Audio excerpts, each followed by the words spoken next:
qu'il soit rempli d'air chaud ou de gaz plus léger que l'air, un ballon est toujours une bulle de gaz.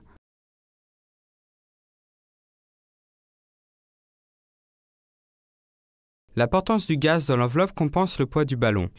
Il s'élève vers un nouveau niveau d'équilibre.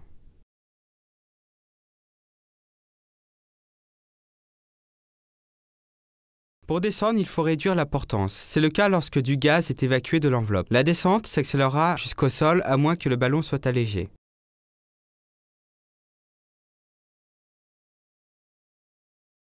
En jetant du lest, le ballon sera freiné dans sa descente car son poids diminue.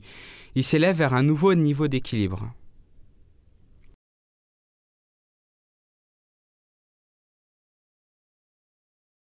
Le ballon libre, voguant au gré des courants, évolue dans la masse d'air sans vent apparent. En ajoutant un moteur, il devient dirigeable pour aller contre ce vent.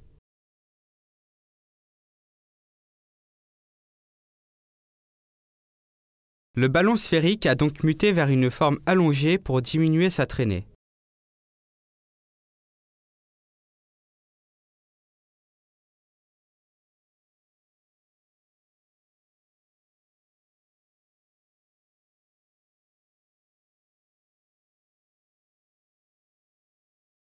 À la portance due au gaz s'ajoute la portance due à la vitesse.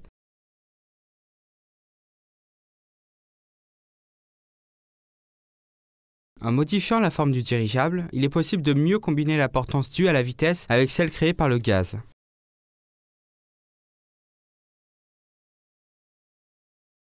Les gouvernes agissent comme la queue d'un poisson pour assurer sa direction. Elles ne sont cependant efficaces qu'à partir d'une certaine vitesse.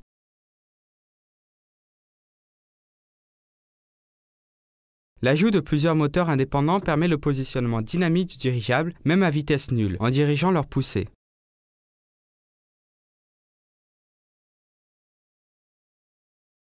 Le dirigeable doit pouvoir revenir et se maintenir au sol en toute sécurité.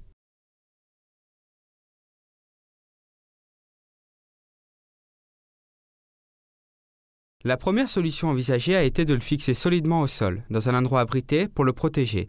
Cette solution est cependant très sensible au vent.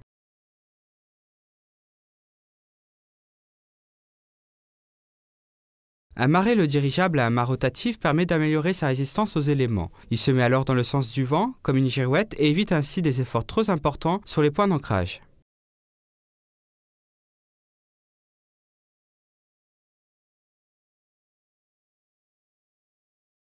Pour le protéger, la solution la plus simple sur le papier reste le hangar, mais sa construction coûte cher. La présence de vent, parfois de travers, lors des manœuvres est le principal danger de cette solution.